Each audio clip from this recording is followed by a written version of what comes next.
Assalamualaikum warahmatullahi wabarakatuh, Umi. Waalaikumsalam Sehat, Umi. warahmatullahi wabarakatuh. Alhamdulillah. Alhamdulillah. Iya, akhirnya kesampaian juga, Umi ya. Kita bisa ngonten bareng nih. Saya ngonten sama guru goib saya dulu nih berarti. Umi ini dulu guru goib saya. Jadi kalau waktu saya lagi belajar, saya nonton videonya Umi. Nah, Umi dulu mungkin waktu lagi kasih kajian gitu, Umi ya. Umi nggak tahu kan di daerah mana, di belahan bumi mana ada orang memperhatikan pelajaran yang Umi kasih di video. Cuman Umi juga nggak tahu ya. Iya, nah kita nggak pernah tahu ajaran apa yang dulu pernah kita kasih. Terus ada orang yang menerima sampai mendapatkan dan menjemput hidayah dari Allah Subhanahu Wa Taala. Alhamdulillah. Itu suatu berkah yang luar biasa. Baik, nah hari ini saya ada program spesial dengan Umi Irana Handono. Sebelumnya kejutan ya. Kejutan. Nah, sebelumnya saya mau bawa mau berikan oleh-oleh buat Umi ini. Nah, ini apakah itu? Ini sebuah buku Umi ya, Five Gospel. Gospel. Ini karangan dari Robert W. Funk dan teman-temannya. Kurang lebih hampir 80 sarjana teologi Umi ya. Ya. Tetapi ini bukan dalam bahasa Inggris ya. Nah, ini alhamdulillah. Ini adalah terjemahan bahasa Indonesia yang dipersembahkan oleh Yayasan Ikhlas Foundation Indonesia dan juga Yayasan Pembina Mualaf At-Tauhid ya. Ini adalah karya atau warisan dari almarhum Ustadz Insan Mokoginta Umi dan teman-temannya ya. Jadi sangat berharga sekali nih Umi ya. Ini adalah terjemahan dalam bahasa Indonesia yang memang kita buat dalam bentuk buku Umi supaya bisa dipelajari oleh para penggiat ilmu kristologi gitu Umi ya. Betul. Iya. Saya serahkan ke Umi, mudah-mudahan bermanfaat Umi ya. Terima kasih. Sama-sama. Umi senang sekali dapat hadiah ini. Barang langka. Barang langka ini dalam bahasa Indonesia Umi. Dalam bahasa Kalau bahasa Inggrisnya banyak di Amazon banyak. Umi juga sudah punya bahasa Inggris. Iya. Tapi dalam bahasa Indonesia. Iya. Nah, bahasa Indonesia juga sangat mudah dimengerti Umi. Dan ini juga ada perbedaan warna di sini. Iya betul. Cuman yang kebetulan yang kita copy ini yang hitam putih Umi. Tapi cukup jelas bisa dibedakan kok itu. Ada keterangannya gitu. Jadi para pemirsa, buku ini sebenarnya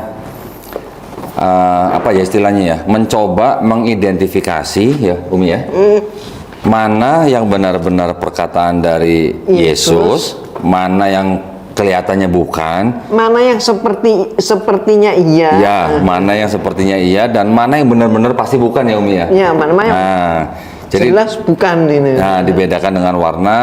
Ada warna merah, ada warna biru, ada warna hijau, dan warna hitam. Kalau yang warna hitam tuh pasti bukan dari Yesus ya Umi ya. Ya. Nah, jadi sangat menarik. Setiap penggiat kristologi itu menjadi buku wajib ya Umi ya. Karena di situ selain juga mengidentifikasi yang mana perkataan Yesus dan mana yang bukan, juga mereka menelaah setiap ayat di dalam gospel. Di mana dari setiap ayat itu mereka juga memberikan catatan gitu Umi ya. Yang ini pasti dari Yesus, yang ini kok kelihatannya bukan gitu ya, yang ini pasti bukan gitu. Ada yang begitu jawaban. Ya, jadi sangat menarik. Baik, nah hari ini kita mau ngobrolin apa nih Umi ini? Kayaknya yang menarik itu hari ini kita ngobrolin tentang agamanya para nabi. Agamanya para nabi. Saya udah tahu jawabannya Umi. Gimana? Pasti Islam gitu. Tetapi gini, ada beberapa anggapan atau pemahaman Umi. Yang namanya Islam itu kan baru lahir di abad ke-7. Gitu ya. Bagaimana caranya? Secara akademis gitu. Yahudi, Kristen, Islam disebut sebagai agama Abrahamik. Gitu ya, secara akademis. Tapi kalau kita di dalam Islam, kita memahami bahwa semua nabi dari Nabi Adam alaihissalam sampai ditutup oleh Nabi Muhammad SAW semuanya adalah Muslim. Iya. Tetapi yang perlu diperhatikan adalah syariatnya. Setiap nabi-nabi sebelum Nabi Muhammad SAW mempunyai syariat sendiri-sendiri umumnya. Tetapi walaupun syariatnya berbeda dengan yang dibawa oleh Nabi Muhammad SAW, tetap saja semuanya disebut dengan Muslim. Gitu Ya, intisarinya tetap sama. Ya. Intisarinya adalah mengesahkan Allah. Ya. Pesannya satu, Umi ya. Ya. Jadi banyak nabi satu pesan, Umi ya. Many prophets one message. Ada foundation yang namanya seperti itu, Umi. Oh gitu. Di luar negeri. Nah, ini kajian atau topik yang sangat menarik ya. Nanti kita dengarkan dari Umi. Namun sebelumnya saya mohon izin, ada pesan dari Pondok Mu'alafah Irana Center. Mudah-mudahan berkenan bagi pemirsa ya. Saya bacakan. Jadi Pondok Mu'alafah Yayasan Irana Center mempunyai program santri ya, Umi ya. Programnya ini khusus untuk mu'alafah ya. Jadi untuk mu'alaf perempuan ya. Usia tidak dibatasi. Kemudian program ini nanti akan dilaksanakan setiap 3 bulan gitu, Umi ya. Iya. Nah, setiap 3 bulan. Insya Allah akan dimulai di bulan Januari 2022 ya. Program ini dilakukan secara online dan yang paling penting program ini gratis. Free ya, Umi ya? Ya. Free. Nah, gratis, tidak perlu ada biaya. Ya. Nah, kalau yang ingin mendaftar bagi para mualaf wanita, silakan cek di Instagramnya Irena Handono ya, atau ke nomor admin di Irena Center, nomornya 0812 1551 9333 ya. Nah, bisa ulang ya, 0812 1551 9333. Nanti tolong ditulis di running text atau di bawah ya. Baik, satu lagi pesan mungkin sebelum kita mulai, kami dari Yayasan Pembina Mu'alaf At-Tauhid atau dengan channelnya Geraha Mu'alaf ya. Sekarang juga kami mempunyai channel baru yaitu Geraha Mu'alaf Jakarta. Juga mengundang para pemirsa yang mungkin ingin menyalurkan zakat sedekah infaknya, bisa mengirimkan ke Bank Syariah Indonesia dengan nomor rekening 11188998888. Saya ulang, kode banknya 451, nomor rekeningnya 11188998888 atas nama Yayasan Pembina Mu'alaf At-Tauhid, dan bisa mengkonfirmasikan ke nomor handphone 0811 188 9181. Semoga amal jariah para pemirsa diterima di sisi Allah Subhanahu wa taala ya. Amin. Amin. Baik. Nah, Umi, Umi, saya ada kejutan lagi nih. Saya juga bawa buku ini, Umi. Banyak kejutan juga. Hah? Enggak, nih saya sengaja bawa buku ini. Ini buku sengaja saya beli nih, Umi, ini. Alhamdulillah. Ya, ini karya daripada Umi Irana Handono yang berjudul Islam Dihujat, menjawab buku The Islamic Invasion karya Robert Murray. Ini karangan dan tulisan Umi Irana Handono sendiri yang menjawab syubhat-syubhat ya dan tuduhan-tuduhan terhadap Islam. Yang kedua saya bawa ini, Umi. Wah, ini juga bukunya Umi yang luar biasa nih. Buku ini Iya.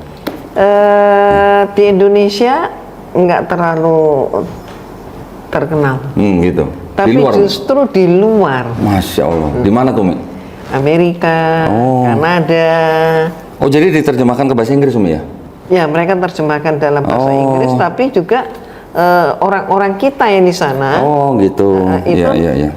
senang juga dengan bahasa Indonesia. Iya. Umi Irana Handono juga menulis sebuah buku yang luar biasa ya, berjudul Nabi Shallallahu Alaihi Wasallam bukan pedofili. Ya, kelihatan. Nah, buku ini untuk menjawab tuduhan-tuduhan bahwa Nabi Muhammad SAW itu adalah seorang pedofil. Saya sih secara singkat, Umi ya, kalau dengar tuduhan seperti ini malah senang saya menjawabnya, Umi. Ya, karena mereka sendiri ya. Ya, karena istilah pedofil sendiri baru ada tahun berapa, ya kan? Kemudian timbulnya istilah pedofil itu dikarenakan ada perubahan standar moral ya, Umi ya. Sedangkan pada saat Nabi Muhammad SAW di dalam hadis diceritakan menikahi Aisyah, itu standar moralnya mungkin berbeda dengan standar moral zaman sekarang, gitu, Umi ya. Bahkan kalau kita lihat ke belakang lagi, umat Yahudi pun juga melakukan hal yang sama, atau dalam arti mempunyai standar moral yang sama gitu sebenarnya, yang diterima di masyarakat pada saat itu sebagai standar moral yang wajar atau normal gitu kan, Umi ya. Karena memang kan mungkin tingkat kehidupan laki-laki atau manusia pada zaman itu kan tidak seperti sekarang. Jadi, banyak perang segala macam ya. Mengukur peristiwa yang terjadi pada masa abad ke-7 dengan ukuran abad ke-20. Betul, itu namanya tidak pas ya Umi ya. Nah, jadi kalau yang namanya pedofil atau standar atau pernikahan dini dianggap sebagai suatu moral yang tidak baik atau negatif, seharusnya dikembalikan gitu ya. Saya cuma nanya gini aja Umi, kalau memang Nabi dianggap seorang pedofil, terus Yusuf yang dianggap ayahnya Yesus itu, yang berusia 90 tahun, ini menurut sumber dari mereka Umi ya, yang berusia 90 tahun, menikahi Maria, ibunda daripada Yesus, yang diperkirakan berumur 12 sampai 14 tahun, itu bisa disebut pedofil apa enggak gitu? Ya, itu dia. Kan gitu ya. Satu lagi, kemudian kalau pada saat itu Nabi menikahi Aisyah radhiyallahu anhu itu dianggap sebagai moral yang negatif, kira-kira ada nggak musuh Nabi pada saat itu, Mi, yang protes dengan pernikahan Nabi gitu? Nggak ada. Nggak ada. Kenapa ya? Karena wajar pada saat itu ya, gitu Mi ya. Belum lagi kalau kita ke belakang lagi, Ribka menikah umur berapa, belum lagi Betseba umur berapa, nah itu boleh dipelajarin lagi Umi ya. Dan satu hal yang betul-betul membuat mereka tidak bisa menjawabnya, tidak bisa menyanggah, menjelaskan juga nggak mampu. Kenapa? Karena Aisyah radhiyallahu anha itu dibawa pulang ke rumah Rasulullah itu setelah fase dewasa. Fase dewasa dalam Islam itu bukan ditentukan umur 18 tahun, umur 16 tahun, bukan. Tapi adalah menstruasi. Dan seorang wanita itu kan umur dia mendapatkan menstruasi itu kan di setiap lokasi berbeda-beda Umi ya. Mungkin di Indonesia tiap zaman juga beda-beda. Tiap zaman juga beda-beda, tergantung dari geografis juga Umi ya. Betul. Tergantung dari diet juga Umi ya. Tergantung juga dari temperatur dan apa namanya?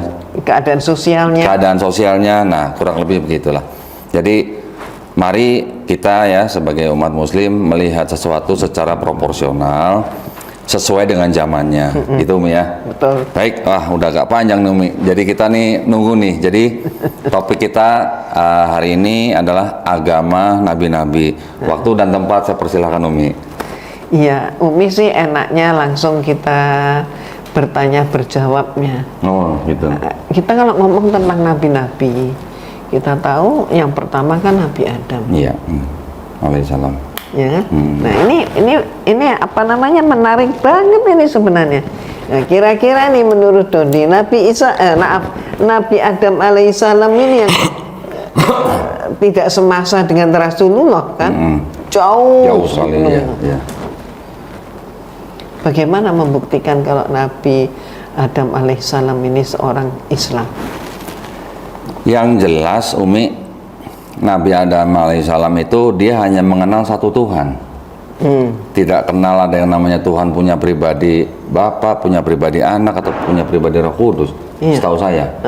Jadi Nabi Adam hanya tahu atau mengenal hanya Tuhan yang Esa gitu. Tuhan yang menciptakan dia dan istrinya, Tuhan yang Esa, dan tidak macam-macam ada dogma atau doktrin yang dikenal zaman sekarang gitu Umi ya. Ya, jadi betul sekali, Nabi Adam alaihissalam ini abad yang jauh berbeda, abad yang lalu sekali. Padahal yang namanya konsep Trinitas, Tuhan Bapa, Putra, dan Roh Kudus, itu baru dikenal setelah adanya Konsili Nisia. Tahun 325 Masehi. Itu belum Trinitas Umi. 325 belum Trinitas Umi. Ya, Konsili Nisianya sudah ini ya. Itu baru Duinitas Umi. Ya. artinya Trinitasnya 381, Mi. 381 Konsili baru sempurna. baru sempurna, ya betul. Karena 325 itu mereka sudah menyatakan 3. Jadi mereka sudah mengatakan 3. 3 itu siapa? Nah ini. Satu bapak, Iya. kedua anak. Oke, yang ketiga siapa? Nah ini bingung, iya, you know. iya. Sehingga kemudian sempat mereka menyatakan Roh Kudus. Ya, oke, sekarang simbolnya kayak apa? Nah itu blank Ya, nantinya. ya. Sehingga kemudian 381 barulah mereka sepakat bahwa simbol daripada Tuhan Roh Kudus itu adalah burung merpati putih. Yang sekarang mereka nggak pede menyebut begitu, maka banyak di antara mereka menyebut itu adalah simbol perdamaian. Ya. Mungkin itu juga kali ya, Umi ya. Awal mula dipakainya simbol merpati untuk perdamaian dunia Ya, gitu mungkin ya, Umi ya. ya, itulah. Oh, ya. Bukan api ya, Umi ya. Nah, aneh kan? Bahkan Pentakosta kan api, Umi, yang turun, bukan burung merpati, Umi. Api, terus kemudian ada lidah, Ada lidah, ya. keluar apinya gitu. Macam-macam. Ini kemudian Nabi Adam alaihissalam, kita coba tengok nih di dalam surat Al-Maidah ayat 27 supaya Umi tidak salah, ada satu kata yang kurang atau apa. Umi mau baca nih terjemahan langsung ya supaya Iya, langsung aja. Al-Maidah ayat 27. Dan ceritakanlah Muhammad yang sebenarnya kepada mereka tentang kisah kedua putra Adam. Ketika keduanya mempersembahkan kurban, maka kurban salah seorang dari mereka berdua itu diterima dan yang lain tidak diterima. Yang diterima adalah Habil, putra yang namanya Habil. Yang nggak diterima yang namanya Qabil. Nah, Habil ini dia adalah seorang peternak. Qabil adalah seorang petani. Nah, kemudian Qabil berkata, sungguh aku pasti membunuhmu. Jadi dia ini mengambil gandum dan segala macam itu, kemudian dia ambilnya, Tuhan kan nggak lihat. Tuhan nggak lihat, jadi diambilkan yang nggak kepakainya, toh dibakar. Nah terus kemudian dia setelah itu dia lihat bahwa Habil ini serius gitu. Dia peternak, dia ambil dombanya, dan dia pilih domba yang paling bagus. Dan itu kemudian dia bakar. Terus kemudian dia katanya Bible ya, asapnya itu membumbung tinggi ke angkasa. Di Bible ditulis begitu. Al-Quran enggak ya.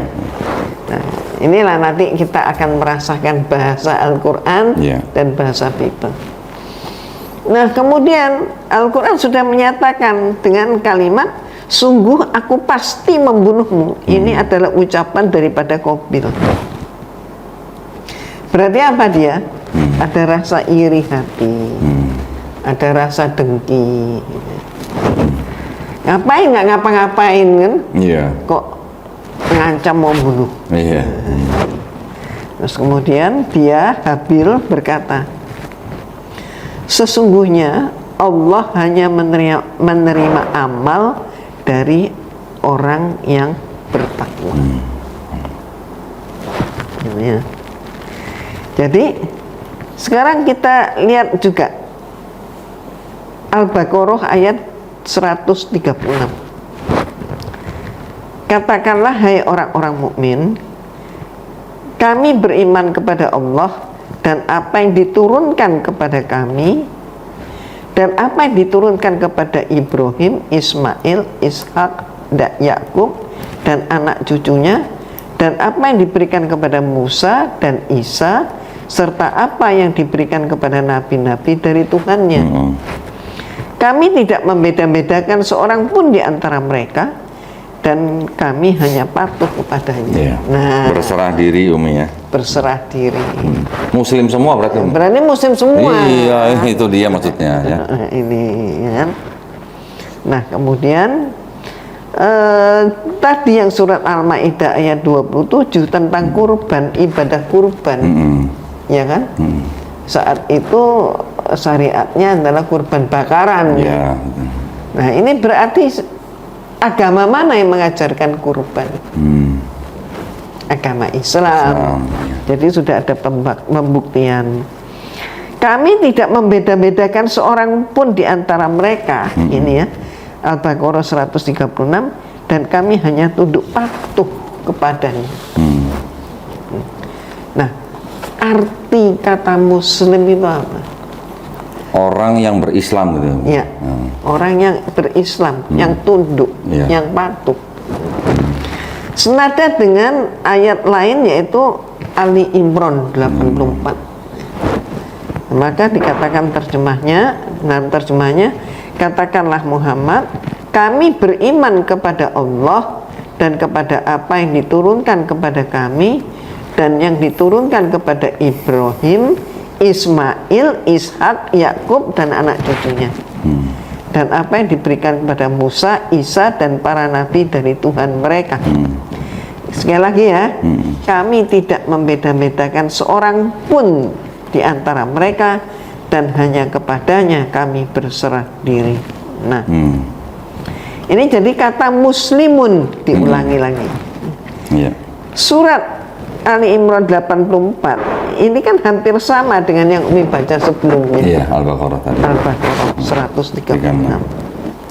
Menandakan apa? Ini bukan kebetulan ya. Kalau Allah menyampaikan berulang, berarti ini adalah tanda suatu penegasan. Penegasan dari Allah. Nah, coba terus kita lihat surat Al-Maidah ayat 3. Diharamkan bagimu memakan bangkai, darah, daging babi, daging hewan yang disembelih bukan atas nama Allah, yang tercekik, yang dipukul, yang jatuh, yang ditanduk, dan yang diterkam binatang buas, kecuali yang sempat kamu sembelih. Dan diharamkan pula yang disembelih untuk berhala. Dan diharamkan pula mengundi nasib dengan aslam, anak panah, karena itu suatu perbuatan fasik. Maka pada hari ini orang-orang kafir telah putus asa untuk mengalahkan agamamu. Sebab itu janganlah kamu takut kepada mereka, tapi takutlah kepadaku. Nah, ini ayat ini yang sangat sangat sering kita. Saya baru dengar terjemahannya aja merinding nih. Nih, kuncinya di sini. Pada hari ini telah aku sempurnakan agamamu untukmu, dan aku cukupkan nikmatku bagimu, dan telah aku ridhoi Islam sebagai agamamu. Tetapi barang siapa terpaksa karena lapar, bukan karena ingin berbuat dosa, maka sungguh Allah Maha Pengampun, Maha Penyayang. Ya, coba Islam agamamu. Berarti Allah Subhanahu wa Ta'ala lah yang memberikan sebutan.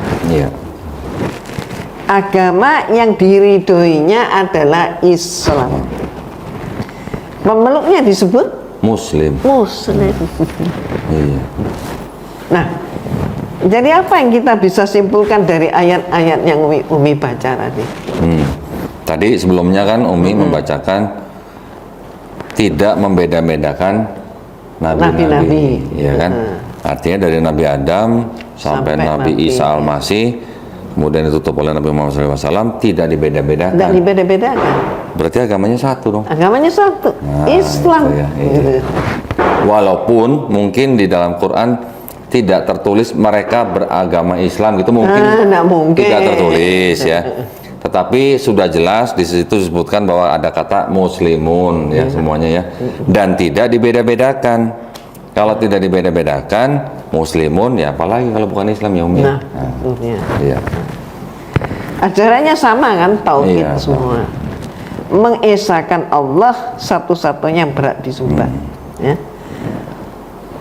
Nah, bagaimana dengan istilah agama samawi? Nah, ya itu. Ini jelaskan, samawi itu artinya agama samawi itu samawi, agama langit. Langit, ya. Agama ardi. Ardi bumi ya Umi ya. Bumi, Ya. agama bumi. Agama langit maksudnya apa? Agama yang berasal dari Wahyu. wahyu dari Allah ya.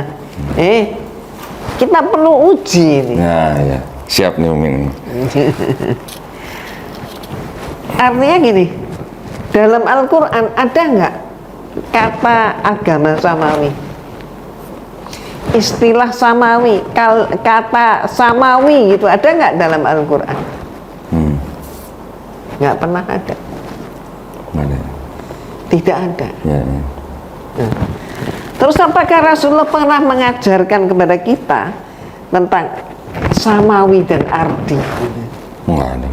Nggak ada. Nggak ada. Nggak ada juga. Nah, kalau tidak ada dalam Al-Quran, tidak ada dalam hadis, terus dari mana ini? Akademisi kalau saya bilang Umi ya. Ini dalam sudut pandang akademis gitu Umi ya. Karena mungkin dianggapnya tokoh-tokohnya sama gitu ya. Kan gitu Umi ya. Ya. Karena dianggap tokoh-tokohnya sama, kisahnya mirip, walaupun ada perbedaan yang jelas Yang antara fatal, yang ya. fatal antara kitab-kitab sebelumnya dengan Al-Quran, kisahnya loh ya. Nama mungkin bisa sedikit sama karena dialek ya Umi ya.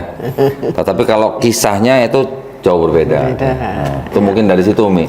Jadi kalau mereka ini membahasakan samawi itu alasannya yaitu sama-sama Tuhan yang sama, sama-sama Tuhan yang disembah ini, menyembah Tuhan. Islam, Kristen, Yahudi. Tuhannya sama-sama satunya, malah ada yang ngeklaim begitu. Padahal la ilaha illallah itu memang satu. Iya. Tapi Tuhan yang satu dengan pribadi yang tiga. Nah, Nah, ini kan beda. ya, ya, ya. Nah, memang Allah Subhanahu wa Ta'ala hanya menurunkan satu agama saja sejak Nabi Adam. Itu memang betul. Ya. Yang inti ajarannya juga selalu sama. Yaitu apa? Tauhid. Tauhid. Ya. Adapun syariat hidupnya mengikuti ketentuan Allah atas masa dan utusan yang berbeda-beda. Nah, oke, balik lagi. Samawi dan ardi ini dari mana ini? Ternyata diperkenalkan oleh Ahmad Abdullah Al-Masdusi. Ini seorang sarjana Muslim Pakistan melalui karyanya yang berjudul Living Religions of the World tahun 1962. Oh, belum lama dong ya? Belum Itu lama, belum lama ya? belum lama. Yang memopulerkan orang kita Endang Saifuddin Ansori 1979. Oh iya. Udah lahir tuh Umi? Udah lahir. Udah lahir. Repelita 2. Ada yang provokator tuh. Apa dia bilang? Hah, masih Kristen kan? Katanya. masih. Kita bisa nalar apa yang diciptakan oleh Thomas Aquinas, teolog salibis, yang tidak lepas dari kebenciannya pada Islam. Istilah salibis, salibnya, Ya. orang yang memakai simbol salib.